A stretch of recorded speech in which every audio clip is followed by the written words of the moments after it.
네, 5월 21일 장윤선의 취재 편의점 시작하겠습니다. 대통령 선거가 13일 앞으로 다가왔습니다. 벌써 열 사흘 후에는 우리가 새로운 대통령 시대를 맞이하게 되는데요. 대통령 선거 판세 어떻게 되는지, 그리고 더불어민주당 어떤 전략으로 이번 선거 마지막까지 지휘하게 될지, 오늘은 더불어민주당 중앙선대위원회 국가미래정책위원장 맡고 계신 이광재 위원장님 스튜디오에 모셨습니다. 어서 오십시오. 네, 안녕하세요. 네, 저희가 강원도 속초, 양양, 강릉, 삼척, 정선 이렇게 이어지는 코스에서 뵙고, 그리고 오늘 스튜디오에서 뵙네요. 그 사이에 얼굴이 많이 타셨네요. 지금 보니까. 점점 까매지고 있죠. 네, 지금 어제도 강원도에 계시다가 오셨다고. 네, 어제 네. 정선, 평창, 횡성, 원주 해가지고 어제 밤 12시쯤 왔어요. 다 돌아다니시는 거예요. 직접 시민들 만나보시면 전반적으로 어떤 말씀 제일 많이 하시나요? 제발 좀 먹고 살게 해달라. 경제가 너무 어렵다. 네. 이 말씀이 가장 많으시죠.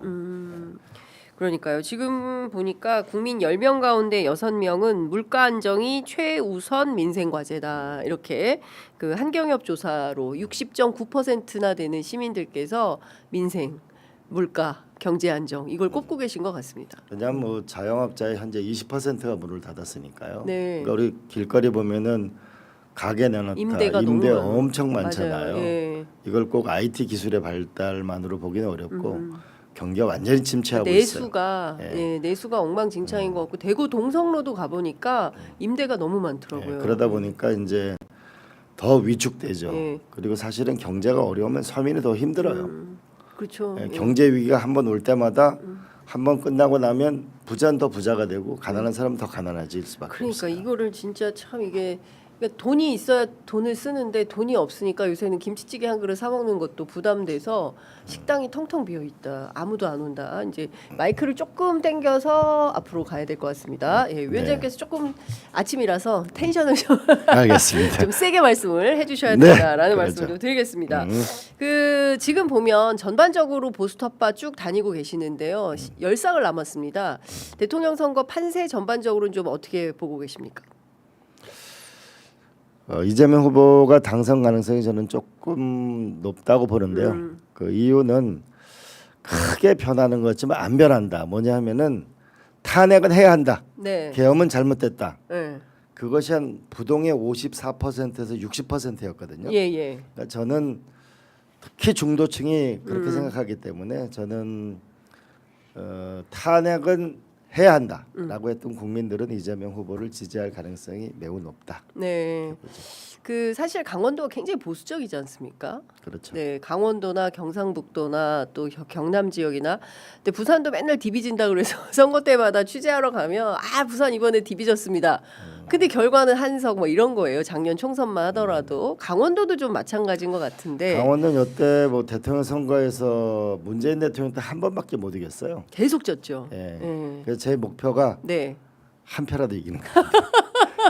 강원도에서 한 표만 예. 한 표만 이겨주세요. 한 표만 이겨요. 예, 거의 한 표 줍쇼 수준의 저는 한 표만 이기자. 예.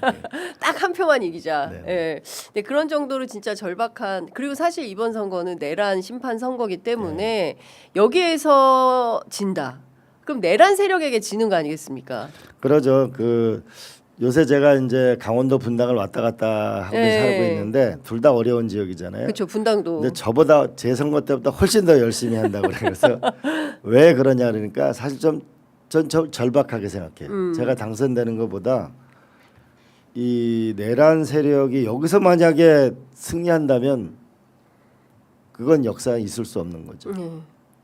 그래서 역사의 더 반동이 시작되는 거죠. 예. 거대한 반동이 일어난다고 예. 봐야 되고 대한민국 경제는 완전히 침몰하게 될 거고 외교는 무너지게 될 거고 우리의 앞날을 예측할 수가 없게 추락하게 될 겁니다. 그래서 더 열심히 하려고 하죠. 네, 그러니까 지금 사실은 민주당 의원님들도 만나보면 진짜 절박한 심정으로 다닌다. 근데 다 내란에 졌어? 내란 세력한테?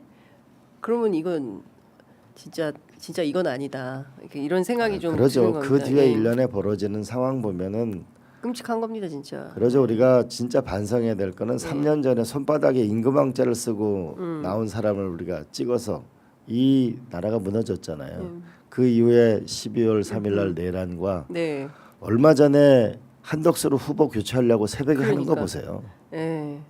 저는 두려운 마음이 참 많아요. 예. 얼마 전에 영월에 이제 이재명 후보가 와서 유세를 함께 했잖아요. 네. 근데 그날 아침에 영월 상동 그러니까 태백산 밑에서 발견된 게 뭐냐면은 네. 우리 주술에 쓰는 거 있죠.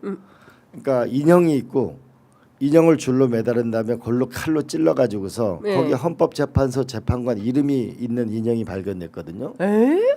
전 너무 소름 끼쳤어요.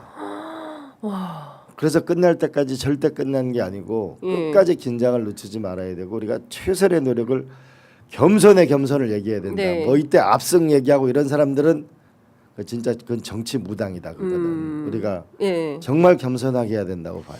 근데 인형이 문제가 아니라 어제 같은 경우에는 당사 앞에서 10cm 정도 되는 그 칼 그리고 그 비비탄 총 이런 것들을 찬 현행범이 체포되지 않았습니까? 네. 그러니까 이제 막판에 혹여 모를 테러 위협 이게 실제하다라는 게 어제 입증된 거잖아요. 그러니까 생각해 보세요. 예. 그 영월 상동에서 생각해 보세요. 이렇게 인형이 있고 거기 사람 이름이 있고 그 옛날 조선시대에 예? 무슨 저기 그 임금을 틀림없이 척살하려고 뭐냐면 그 태백산 밑에 가서 기도하고 했을 거 아니에요. 그게. 무서워. 그래서 지금 보면은 보세요. 12월 3일 날 내란을 일으켰죠. 네. 그 뒤에 헌법재판관 임명 안 하려고 그랬죠. 그다음에 결국은 대법원에서 그걸 뒤집으려고 했죠. 네. 15일 날 결국은 저들의 계획대로 갔으면 그냥 이재명 후보가 후보직을 잃어버릴 가능성도 그렇죠. 높은 거 아니에요? 예. 그다 안 되면 결국은 할 수 있는 수단은 저는 정말 생각하는 것도 두려워요.